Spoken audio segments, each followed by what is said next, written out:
Roger Moore's former residence has long carried an aura of quiet elegance, the sort of place you'd expect from a man whose career was defined by refinement, charm, and presence. After his passing, the house was put on the market, attracting interest not just because of its architecture, but because of the legend attached to its walls. Eventually, it was bought by a young couple from London, Daniel, a financial consultant, and his wife Claire, an interior designer. They had 2 children and thought of the house as both an investment and a place to raise their family in a home filled with history. At first, the property was exactly what they dreamed of: spacious rooms, immaculate gardens, and that palpable connection to cinema royalty. But soon after moving in, they began to notice things that unsettled them, things subtle at first, but too consistent to dismiss. Claire was the first to comment. She would find doors left ajar that she swore she had shut. Lights would flicker in the library where Moore reportedly spent much of his time reading scripts. On more than one occasion, Daniel heard faint footsteps on the wooden floors at night, though the children were sound asleep. The most unnerving detail, however, was tied to the study. Roger Moore's old study had been left nearly untouched when they bought the house. It carried the faint scent of cigar smoke, though no one in the family smoked. Claire tried to redecorate the room several times, but every morning the furniture seemed to be subtly shifted back toward its original placement. At one point, a framed photograph they had put away, an old studio portrait of Moore that had been left behind, was found propped neatly on the desk, facing the doorway. Neighbors began to share their own stories. One woman, who had lived next door since the 1970s, admitted she occasionally still saw Roger walking across the balcony at night, as if nothing had changed. Another swore she heard laughter during the quiet hours of the evening, coming from the patio where the actor once hosted parties. Daniel and Claire never felt directly threatened. There was no violence in what they experienced, but there was an undeniable presence. They often described it as if the house refused to let go of its owner, a lingering personality etched into the structure itself. Despite the unease, they chose not to leave. Instead, they began living with the oddities, almost in quiet respect. Claire even redesigned the study, not by erasing Moore's style, but by blending their taste with his, keeping some of the items they once tried to remove. In time, the disturbances grew less intense, as if the house or the man it once belonged to was satisfied that it remained in the hands of people who appreciated it. The house had a kind of silence that didn't feel empty, a silence layered with memory. On their first night, Daniel and Claire walked slowly from room to room, carrying glasses of wine, marveling at the sheer scale of the place. The walls seemed to breathe with the faint creaks of an old structure settling into the cool night air. Claire brushed her hand over the carved banister as if it were the back of a sleeping animal, admiring the craftsmanship, while Daniel lingered near the tall windows that opened toward the gardens. The grounds stretched out in manicured perfection, hedges clipped to precision, but under the silver light of the moon there was something almost theatrical about the way the shadows pressed themselves against the walls. In the days that followed, Claire worked tirelessly to make the house feel like theirs. She spent hours in the study, measuring curtains, stacking color swatches on the wide oak desk that had belonged to Moore himself. The desk bore scratches near the edges, marks that looked like the result of decades of use. Though Claire wiped it down with lemon-scented oil, the faint aroma of tobacco always returned, curling through the room like a memory unwilling to fade. She found herself keeping the windows open to let fresh air in, but every morning the scent was back, gentle, never overwhelming, yet distinct enough to make her pause. Daniel, on the other hand, loved the library. It was a room lined with dark shelves that climbed high toward the ceiling, filled with old volumes left behind. Some were scripts, bound in faded blue covers. Others were leather-backed novels whose spines were cracked from use. At night, when the children were asleep, he would sit in the corner chair with a lamp casting a small pool of light over the pages. More than once, he felt as if someone had just stepped past him. A faint disturbance in the air, the shadow of movement caught at the very edge of his vision. He never mentioned it to Claire at first. He told himself it was the effect of tired eyes after long days at work. The children adjusted quickly, yet even they noticed the peculiarities of the house. Their son, Michael, who was 8, told his parents that sometimes he heard a man humming downstairs when he got up at night for water. Their daughter, Lily, only 6, claimed she didn't like playing near the study, saying it felt as though someone was watching her from inside when the door was half open. Claire dismissed it at first as the imagination of children in a new environment, but she began to feel the truth in their words the more time she spent alone in those rooms. One evening, Claire decided to finally move the heavy framed portrait of Moore that had been left leaning against a wall in the study. She carried it carefully to the attic and placed it against the far end, among boxes of stored clothes and forgotten furniture. That night, the couple was woken by a sharp sound like the heavy thud of wood hitting the floor. When Daniel went downstairs, he found the portrait neatly standing once more on the desk, perfectly balanced and facing the doorway, as if it had been placed there deliberately. The following morning, Claire refused to go into the study at all until Daniel accompanied her.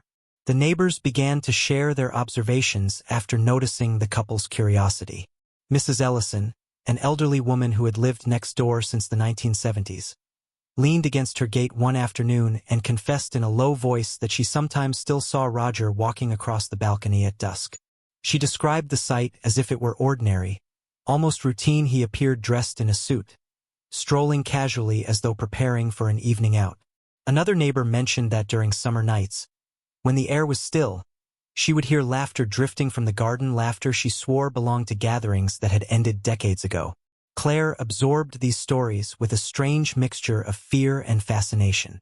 She began to keep a journal, writing down every odd sound, every misplaced object, every whisper of a presence she couldn't explain. Daniel grew restless with her obsession, urging her not to let it consume her, but even he could no longer deny the pattern. One night, when returning from his office late, he found the garden lights all switched on, glowing in neat rows across the hedges. He was certain he had turned them off the night before, and the children were too young to know how to operate the system. When he entered the house, he felt the unmistakable sensation of someone moving down the hallway ahead of him, though the rooms were empty when he checked. The family began to live as though the house were shared territory. They avoided rearranging the study, leaving the desk as it was, the chair pulled out slightly, the portrait facing the door. Claire even began setting fresh flowers on a small table in the corner, almost like an offering, though she never admitted it out loud. The house seemed to respond less, creaking at night, fewer unexplained sounds, but the sense of presence remained, like an audience sitting just out of sight. It was never violent, never malicious. Instead, it felt like the weight of a personality unwilling to fade. The house seemed alive with the memory of its most famous resident, as if every wall, every shadow, still held on to him, unwilling to let go. The house grew heavier with time, as though its walls were absorbing the lives of its new occupants, binding them into the atmosphere that had long been shaped by Roger Moore himself. Claire often found herself awake in the early hours, sitting upright in bed, listening. The silence of the property was never complete. It was layered, textured, filled with faint interruptions.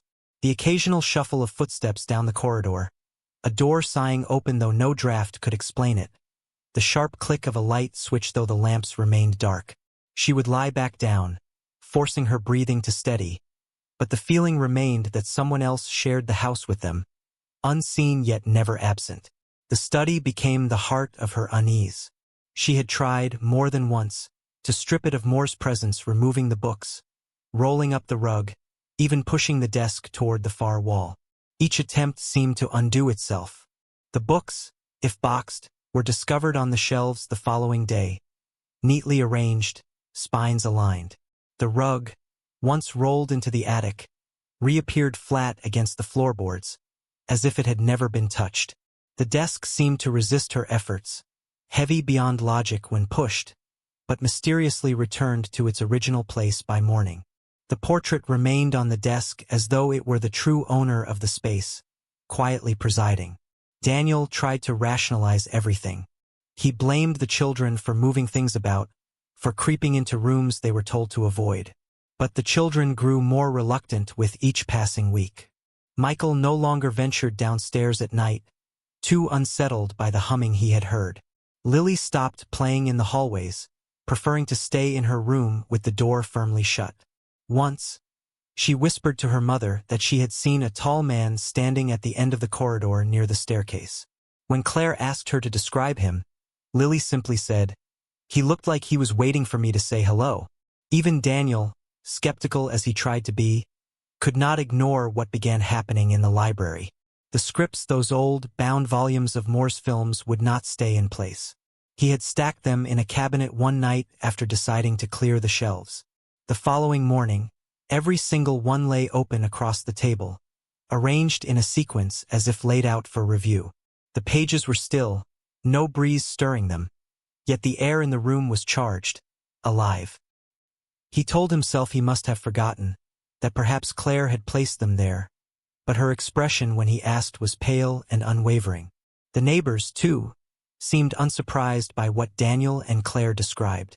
Mrs. Ellison offered a grim smile one afternoon and said, "He loved that house too much to ever leave it." Her words carried no malice, no warning, but a strange acceptance. Another neighbor recalled seeing lights flickering across the second-floor windows at odd hours, as if someone was pacing with a lamp in hand. These stories, once dismissed as local superstition, now matched the couple's own experiences too closely to ignore. Still, they did not leave. Daniel insisted they adapt, treat the disturbances as part of the home's character. Claire, however, began to shift in her behavior. She grew quieter, her voice subdued, her movements more deliberate. She spent hours in the study with the door closed, sometimes just sitting at the desk, staring at nothing. When Daniel asked her why, she answered vaguely, saying she felt calmer there, as though the house wanted her presence. The children noticed the change as well. Michael once told his father that, "Mom listens to the house now." The more time Claire spent in the study, the more the house seemed to respond. The air in the room no longer carried just the faint scent of tobacco. It grew thicker, layered with traces of cologne, leather, and something harder to define, like the essence of evenings long gone. She began to find objects placed deliberately on the desk. A cufflink, a fountain pen, even a faded handkerchief embroidered with initials. Daniel assumed they had been hidden in the drawers and had simply surfaced as she cleaned. But Claire swore she had not found them, only that they were left for her to see. Nights became longer. Daniel would sometimes wake to find Claire missing, only to discover her downstairs in the study, lights dim, seated at the desk with her hands folded neatly on the wood as though awaiting instructions. She would return to bed without explanation, her eyes distant, her body heavy with exhaustion. The house was no longer simply a place where they lived. It was slowly shaping them, weaving their routines around its own rhythm, teaching them what it wanted and what it refused to accept. And though neither of them admitted it aloud, both Daniel and Claire knew that whatever lingered there was no longer content with mere observation. It was edging closer, moving from memory to something far more present, as if preparing to reclaim what had never truly been given away. The winter months closed in around the property, and the house seemed to grow even more alive as the days shortened. The air inside was colder than the weather outside, though the heating system was modern and fully functional. Daniel noticed it first in the mornings. Stepping out of their bedroom, he would be met by a chill that bit against his skin, a coldness that seemed to originate from the study. The door was always slightly ajar, never quite shut, and he could swear he saw the faintest glow within, like the trace of a lamp left on. But when he entered, the light was gone, the shadows deep, as if the room had been holding its breath. Claire, meanwhile, seemed to surrender more and more of herself to the house. She no longer designed or rearranged. The plans she had made for redecorating the mood boards, the fabric swatches, the sketches pinned to the corkboard in the kitchen were abandoned. She spent her days wandering through the rooms in silence, touching the walls, pausing at doorframes as though listening for something. The children noticed her absence even when she was present, often whispering to each other when she was in the next room. "She's talking to him again?" Lily murmured one evening after peeking into the study, where her mother sat perfectly still at the desk, lips moving in a whisper so faint it couldn't be heard. Daniel tried to confront her gently. He would ask, "Who are you speaking to? What is it you feel in that room?" But her answers were evasive. "It isn't speaking," she said once, her eyes strangely calm. "It's remembering. The house remembers, and sometimes it lets me hear it." Her voice was not frightened, not frantic, but reverent, like someone describing a sacred place. The manifestations became bolder. At night, the sound of footsteps in the upstairs hallway no longer resembled distant creaks. They were sharp, distinct, deliberate, as though someone paced just outside the bedroom door. The children began refusing to sleep alone, their voices trembling as they insisted they heard someone knocking gently on their walls. Daniel himself was not spared. One evening, while reviewing documents in the library, he heard the unmistakable sound of a man clearing his throat directly behind him. The sound was so clear, so human, that he spun around, expecting to see a stranger. But the room was empty, silent but for the faint smell of cigar smoke lingering in the corners. Objects continued to surface in the study. Not just trinkets, but personal items, an old lighter engraved with initials, cufflinks that gleamed under the lamp, a fountain pen left perfectly aligned with the edge of the desk. Claire handled each one with a careful tenderness, placing them back as though they were gifts. Daniel insisted they were remnants hidden in drawers or behind shelves, things uncovered in the process of settling in. But the drawers were empty when he checked them, and yet each week another object appeared, placed in a way that suggested intention rather than accident. Neighbors still spoke of their own glimpses. One claimed he saw a figure standing by the upstairs window late at night, tall and composed, as though gazing out over the garden. Another said she heard music drifting from the house one evening, faint strains of a piano, though Daniel insisted no instrument existed inside. The neighbors said it casually, almost as though they had long accepted the idea that Moore's presence had never left. For them, it was no longer strange. For Daniel, it was suffocating. The change in Claire deepened as winter passed. She dressed differently, favoring tailored dresses and vintage blouses she had unearthed from storage trunks in the attic. Her hair, once casually tied, was now always brushed and styled with deliberate care. At the dinner table, her posture was impeccable, her movements graceful and rehearsed, as though she were playing a part in someone else's script. The children whispered about it. Daniel observed it in silence, and the house seemed to glow with quiet approval. The study became her sanctuary, though to Daniel it felt more like her prison. She spent hours seated at the desk, the lamp casting a golden glow over her face. Sometimes she wrote, though Daniel never saw the pages. Other times she simply stared at the portrait, her expression unreadable, her breathing steady.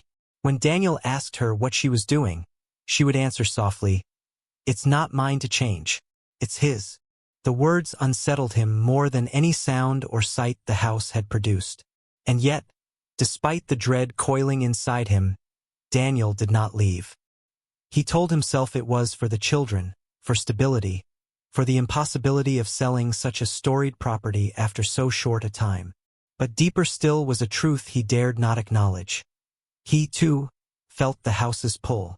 On nights when he wandered the corridors alone, he sometimes felt the odd comfort of another presence walking with him, a companionable weight in the silence. It frightened him, yes, but it also made the vast halls feel less empty.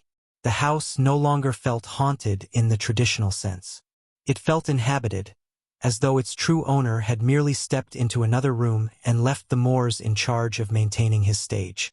The new family lived within its walls, but it was Roger's rhythm, Roger's silence, Roger's unseen hand that directed the unfolding of their days. And as the weeks bled into months, Daniel began to wonder whether they were living in Roger Moore's house or whether Roger Moore's house was slowly living in them. By spring, the transformation was undeniable. Claire was no longer the woman Daniel had married. She carried herself with a poise that seemed borrowed from another era, her voice softer, her smile distant. The children no longer asked to leave. They had grown accustomed to the house's rhythms, playing quietly in corners, speaking in hushed tones, as if they too understood they were guests. Daniel was the only one still fighting. He tried to insist on moving, on selling, but each attempt faltered. Buyers withdrew without explanation, paperwork was misplaced, appointments canceled at the last moment. It was as though the house itself blocked their exit, sealing them in. One night, unable to sleep, Daniel walked through the halls. The study door was open, the lamp glowing. Inside sat Claire at the desk, her hands folded neatly, her gaze fixed on the portrait. She didn't look up when he entered. Instead, she whispered, "It's not ours to leave, Daniel. We're only here because he allows it." The air was heavy with cigar smoke, though no one smoked. And for the first time, Daniel felt not just watched, but weighed, measured, and quietly accepted. He stood there for a long time, staring at the portrait on the desk, the familiar face half lit by the lamp. A man gone, but not gone at all. From then on, Daniel stopped resisting. The house had chosen its new family, and in return, the family belonged to it, forever part of the silence, the footsteps, and the faint hum of a presence that refused to fade.